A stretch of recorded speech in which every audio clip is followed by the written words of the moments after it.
निरंजनी अखाड़े के पीठाधीश्वर आचार्य महामंडलेश्वर कैलाशानंद गिरी जी हमारे साथ हैं। कैलाशानंद जी, कुंभ की शुरुआत हो रही है। इस बार माना जा रहा है कि लगभग 40 करोड़ जो सनातनी लोग हैं वो यहाँ आ रहे हैं। कुंभ को लेकर के किस तरीके से, क्या संदेश आप अपने इस मठ से उनको देना चाहेंगे? क्या नाम है आपका? विवेक राय। विवेक जी, कुंभ, महाकुंभ एक ऐसा पर्व है जो पूरी दुनिया को संदेश देता है। देश का एक साधु समाज को संदेश दे सकता है और देता है। यहाँ तो दुनिया के सभी साधु हैं, दुनिया के सभी साधु, और वो साधु हैं। मैं तो प्रत्यक्ष दृष्टा हूँ, क्योंकि मैं कुंभ को बहुत करीब से जानता हूँ, क्योंकि मैं कुंभ के सारे पदों पर रहा, अखाड़ों के सारे पदों पर रहा। कुंभ में केवल अस्तित्व अगर किसी का है तो अखाड़ों का है, और कुंभ का कोई महत्वपूर्ण भूमिका निभाता है कुंभ में तो अखाड़ा है। 13 के 13 अखाड़े। तो महाकुंभ में आने वाले जो यात्री हैं और जो न आने वाले यात्री हैं, वो आपके माध्यम से इस संदेश को सुनते हैं, देखते हैं, और इस पूरी जो कुंभ का घटनाक्रम है, पेशवाई, शाही स्नान, राजसी शाही स्नान, छावनी प्रवेश, ध्वजा, धर्म ध्वजा, महामंडलेश्वर पट्टाभिषेक, आचार्य का पट्टाभिषेक, तो कभी भी ऐसा अवसर आता है तो आचार्य का भी हम लोग करते हैं या होता है, लेकिन महामंडलेश्वर का तो हम लगभग नित्य महामंडलेश्वरों का पट्टाभिषेक करते ही हैं। मुझे लगता है कि एक एक साधु से, एक एक महामंडलेश्वर से, और एक जो एक दो आचार्य, प्रमुख आचार्य हैं, उन आचार्यों से करोड़ों लोग संसार में सनातनी जुड़े हुए हैं। कुंभ से जो संदेश जाता है, वह संदेश सदियों तक धरोहर के रूप में व्यक्ति अपने पास रखता है। आज दुनिया के जितने चैनल हैं, मुझे लगता है नेशनल, इंटरनेशनल, सभी चैनल यहाँ हैं। इसलिए है क्योंकि विश्व का सबसे बड़ा मेला है। पूरी दुनिया के वो लोग बड़े हैरान रहते हैं कि ऐसा कैसे हो सकता है कि 1 महीने 1.5 महीने के लिए सरकार अरबों नहीं खरबों रुपया खर्च करता है, खरबों रुपया खर्च करता है। अखाड़े भी अरबों रुपया खर्च करते हैं, अखाड़े भी अरबों रुपया खर्च करते हैं, आचार्य भी मिल करके करोड़ों रुपया खर्च करते हैं, केवल परंपराओं को मजबूत करने के लिए, परंपराओं को सुदृढ़ करने के लिए। इसलिए यहाँ का जो संदेश है वो धरोहर के रूप में है पूरी दुनिया के लिए। इस बार जिस तरीके से कहा जा रहा है 144 साल बाद ये महाकुंभ हो रहा है, इसका कितना महत्व है? और क्योंकि हमारी जो पीढ़ी है, इसके पहले की पीढ़ी ने देखा होगा, अब तो 144 साल बाद अगली पीढ़ी कब देख पाएगी, इसका कितना महत्व है? विवेक जी, 144 वर्ष, क्योंकि हमारे यहाँ 3 परंपरा प्रयाग की है। प्रयाग में अर्धकुंभ होते हैं 6 वर्षों में, फिर महाकुंभ होता 12 वर्षों में, और फिर यह जो महाकुंभ 12 बार आया, 12 बार इस बार महाकुंभ आया है, तब इस बार पूर्ण महाकुंभ बना है। वो 144 वर्ष, ये सबसे पहला स्लोगन हमने दिया है। सबसे पहला स्लोगन हमने कौन सी चैनल को दिया था मुझे ध्यान नहीं, लेकिन सबसे पहला हमने कहा कि 144 वर्ष बाद यह पूर्ण महाकुंभ है। वो इसलिए महत्वपूर्ण है क्योंकि हमारे जीवन में अब दोबारा यह पूर्ण महाकुंभ आने वाला नहीं है। मुझे लगता है मेरी एक पीढ़ी के बाद आएगा यह, इसीलिए यह अत्यंत महत्वपूर्ण है। और इस समय जो राजसी शाही स्नान है, राजसी शाही स्नान है, वो सबसे पहला हमारा महानिर्वाणी करता है, फिर निरंजनी करता है। तो मुझे लगता है कि इस राजसी शाही स्नान के समय भी जो मुहूर्त मिल रहे हैं हम लोगों को, वो भी 144 वर्ष बाद वह मुहूर्त मिल रहा है, और यह अत्यंत महत्वपूर्ण है। मैं तो साक्षी हूँ 2001 की कुंभ की। एक बड़े महात्मा आए जिनकी आँख की भौहें यहाँ तक थी, उन्होंने अपने भौहें उठाया और पूछा ये कौन सा युग है? तो हमारे सभी महापुरुषों ने कहा, मैं साक्षी था उस समय, मैं तो अखाड़े में उसमें कोतवाल था। ये जो हमारे सामने मेरा शिष्य खड़ा है दोनों, मैं ऐसे कोतवाल डंडा लेके रहता था आचार्य के साथ और महामंडलेश्वर के साथ। तो मैं बोल तो सकता नहीं था, कोतवाल बोल नहीं सकता है, मौन रहता है। तो मैं सुन रहा था, तो उस सभी महापुरुषों ने जब कहा कि ये कलयुग है, तब उस महात्मा ने क्या कहा कि ये दुष्ट कलयुग दोबारा आ गया, ये दुष्ट कलयुग दोबारा आ गया। अर्थात वो पीछे के जो कलयुग बीत गए, उस कलयुग के महापुरुष थे वो। तो कहने का तात्पर्य कि कुंभ में, हिमालय में जो हजारों हजार वर्षों से साधु महात्मा तप करते हैं, वो भी कुंभ में राजसी शाही स्नान करने के लिए किसी न किसी रूप में यहाँ आते हैं। एक चीज़ इस वक्त देखी जा रही है, जो यूथ है वो पहले अलग अलग जगहों पर घूमने फिरने जाता था, पर इस वक्त धार्मिक पर्यटन बढ़ा है और इसमें आप जैसे लोगों का एक बड़ा योगदान है, क्योंकि और सोशल मीडिया का बड़ा योगदान है। जो आप लोग चीज़ें बोलते हैं यूथ उसको देखता है। ये धार्मिक पर्यटन जो बढ़ा है उससे यूथ कितना कनेक्ट हो रहा है, और आप लोग यूथ को कनेक्ट करने के लिए कैसे क्या कर रहे हैं जिससे आने वाले समय में यूथ और ज़्यादा इस तरफ बढ़े? देखिए, भारत का जो युवा है, पूरी परंपरा का जो भार है, अस्तित्व है, वो युवाओं पे है।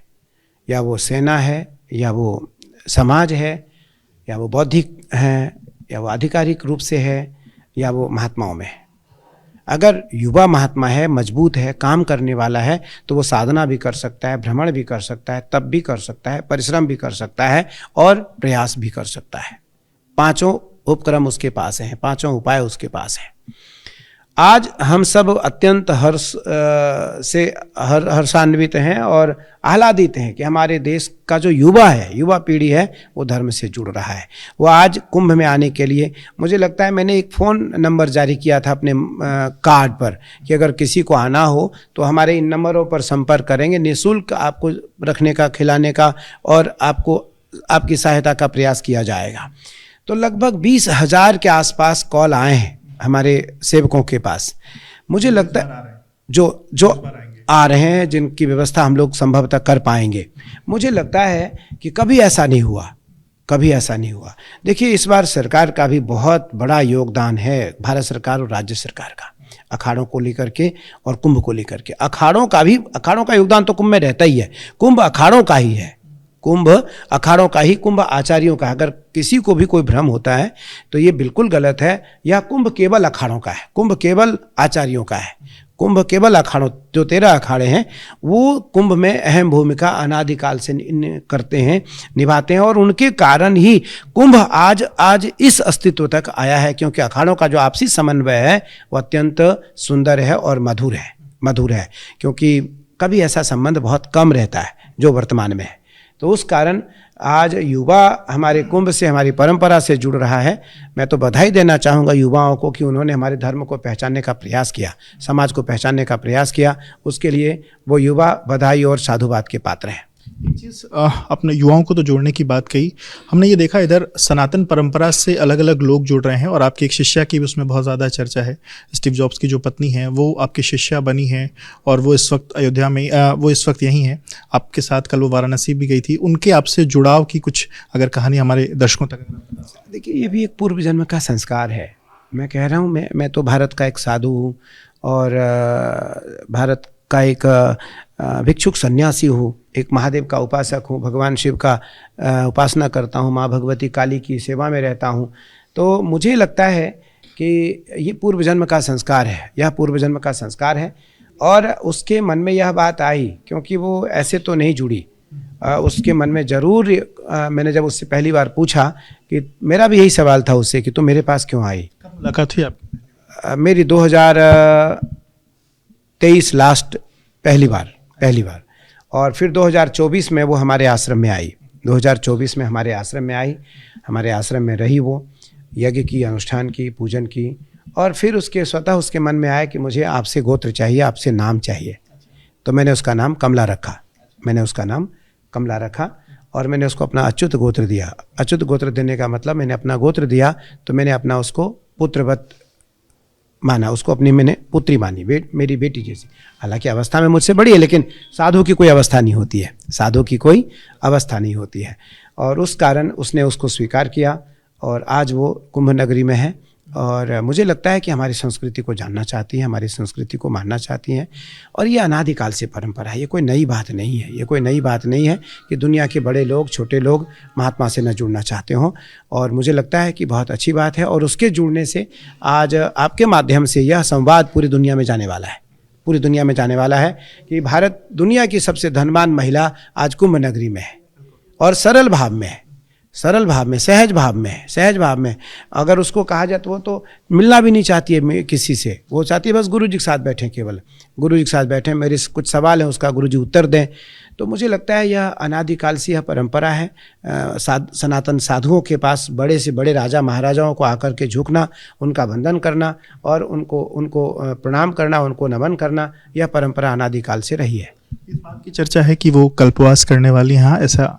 नहीं, कल्पवास नहीं करेगी, 1 मास नहीं रहेगी, क्योंकि उसको वापस जाना है। हाँ, कुछ समय वो ज़रूर बिताएगी मेरे साथ। उनके माध्यम से और बाकी सनातनियों को एक आखिरी संदेश, क्योंकि सनातन से लोग जुड़ना चाह रहे हैं, आपने जैसे बताया वो भी, आप भले ही उम्र में बड़ी हैं लेकिन वो जुड़ी हैं, ऐसे ही लोग जो जुड़ना चाहते हैं उनको, उनके लिए एक संदेश।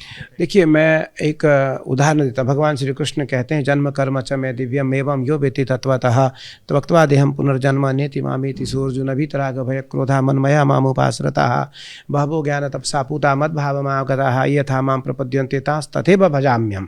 भगवान कहते हैं, मेरा जन्म और कर्म दिव्य है। मैं तब भी यज्ञ करता हूँ, यजन करता हूँ, अनुष्ठान करता हूँ, अभ्यास करता हूँ, चिंतन करता हूँ, जप करता हूँ, और आत्म चिंतन के लिए मैं ध्यान करता हूँ। तो इसीलिए जब दुनिया की वो जुड़ना चाहते हैं जिनके पास किसी प्रकार की कोई कमी नहीं है, तो भारतीय परंपराओं के जो अनुयायी हैं उनको 100% धर्म से जुड़ कर रहना चाहिए। कभी हमारे सनातन धर्म से उन्हें अलग होने का कभी विचार भी मन में नहीं आना चाहिए, ना ही आने देना चाहिए। बहुत शुक्रिया बात करने के लिए। तो आप कैलाशानंद गिरी जी महाराज को सुन रहे थे, जिन्होंने एबीपी न्यूज़ से बातचीत की। कैमरामैन प्रेम सिंह के साथ Vivek Rai, ABP news, Prayagraj. For exclusive and insightful videos, subscribe to our new channel ABP Live Premium.